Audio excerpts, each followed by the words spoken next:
My name is Lindsey Fleming, and my whole life I was always defined by what I did. I was a swimmer, I was an A-plus student, I was the perfect daughter, I was a Catholic. But when I look back on my life, I just see that I was never truly happy. I spent my 4 years in high school striving for my image and for my reputation, for my name, for what I did. I always thought that if I was better, that I'd be happier. I grew up in a church, and I learned at a really young age that Jesus had died to save me, but I always wondered, why would he need to save me? During my last 2 years of high school, my life started to fall apart. I had developed an injury in my shoulders that made collegiate swimming impossible. My parents and my family felt like they were going to fall apart, and my faith had taken the back burner. It was not important to me anymore, and I did not have time for it.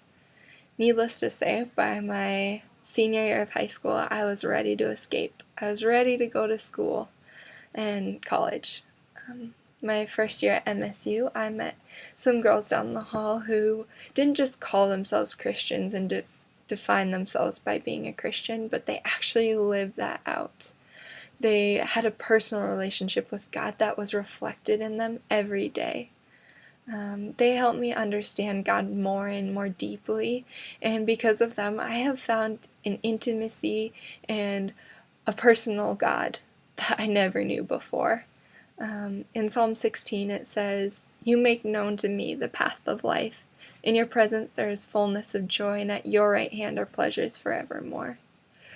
I have learned that I'm not defined by who I am and what I do, but I'm defined by the cross, and that Jesus died on the cross for me.